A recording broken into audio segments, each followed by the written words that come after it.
in Zimbabwe is the first story we're covering today on CNN 10. I'm Carl Azus. It's good to see you. Our show begins in southern Africa. Zimbabwe got its independence from the United Kingdom in 1980. And since then, it's been ruled by Robert Mugabe, who was its first prime minister, and he became Zimbabwe's president in 1987. At 93 years old, he's the oldest president on the planet and Africa's longest-serving leader.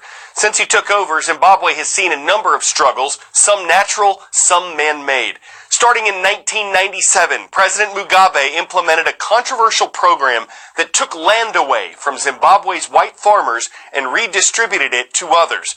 According to the U.S. Central Intelligence Agency, that crippled Zimbabwe's economy and led to shortages of basic goods.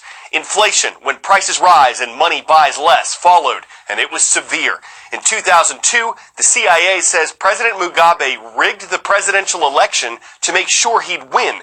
And in recent years, a drought set in, making things worse and leading to food shortages for millions of people. 72% of Zimbabweans live below the poverty line.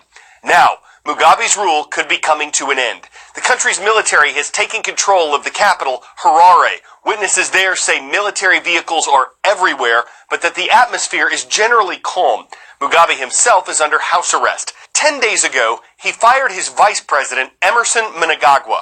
He was expected to become the country's next leader, but President Mugabe accused Vice President Mnangagwa of, quote, disloyalty, disrespect, deceitfulness, and unreliability.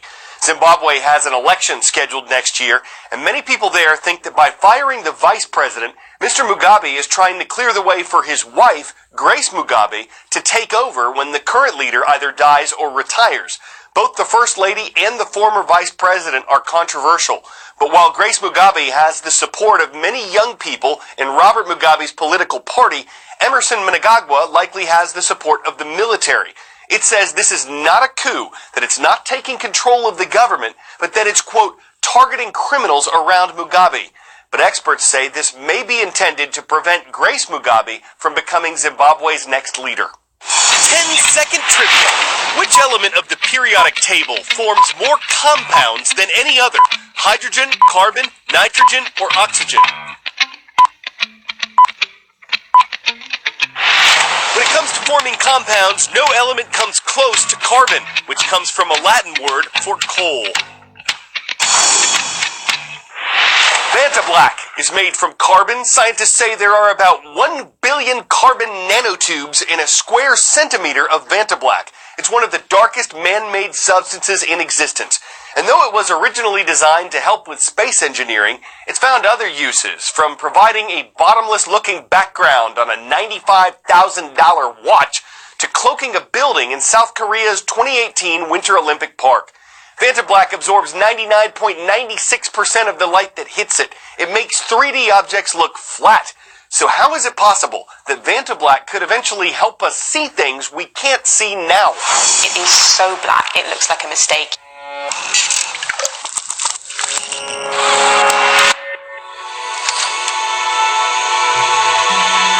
All these things might look black, and we might even call them black, but they're not actually true black. But this is closer to true black, and it's revolutionizing everything from space exploration to architecture.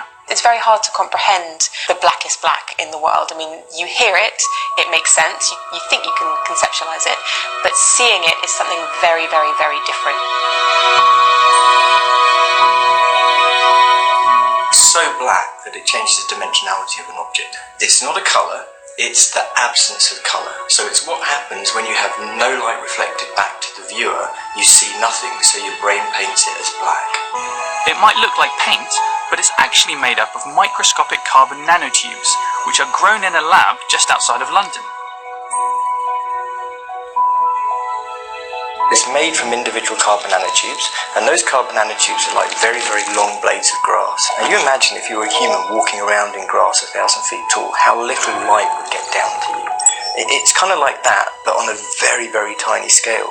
It's pretty much like a black hole. That's an interesting comparison, because this material is helping scientists peer deeper into the heavens than ever before.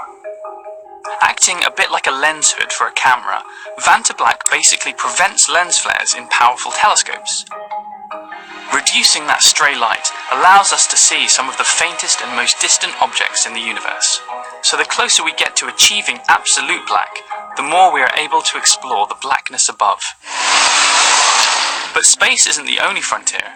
Artists, designers and musicians want to get their hands on Vantablack. Asif Khan is covering a building in Vantablack for the 2018 Olympics.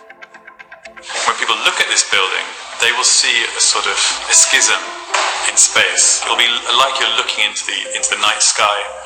And in fact, we're creating a kind of star field within this blackness. So it will look like the Milky Way, but you'll be seeing it in broad daylight. The ability of Vantablack is to really make us think more about the light that we have access to. It's got the ability to make us realise what a precious resource it is.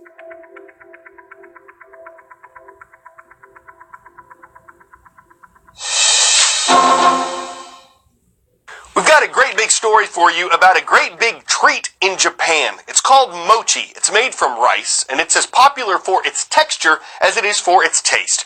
Mochi is described as sticky, it's chewy, it's squishy, and to get it that way requires a bit of muscle, something one of Japan's mochi masters has mastered when making mochi.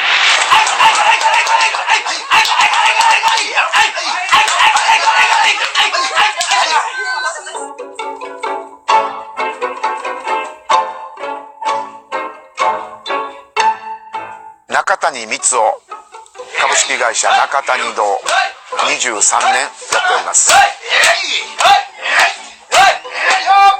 伝統的な文化でもあってですね、おめでたい時にはもうお餅は本当につきもんなんですよね。おいしいお餅はですね、柔らかくてよく伸びる、引っ張ったらよく伸びる、もち米っていう米があってですね、このもち米で作るのがお餅なんです。2分ぐらいでしっかりと早くつきます。これでお餅ができます。上北山村全部じゃないんですけど、一部の地域はですね、早くお餅をつくんですよ。お餅つき、いろんなお餅つきありますけども、一般的には最初から一人がついて一人がこねる。練習、これがお餅つきの練習っていう練習はないですね。1秒につき3回ついてるっていうことだったんです。これは手返しのコツっていうのはもうこれはタイミングしかないんです。タイミングを取るためにですね、やはり声をかけながらやります。一言なんです。もう真剣勝負ですから。お餅つきはですね、そうですね、誰でもできます。やる気さえあれば誰でもできます。命がけでお餅をついておりますので。美味しいものを食べた時の顔って人間独特の顔があると思うんですが、もうそのお顔を見させていただける、これが一番幸せですね。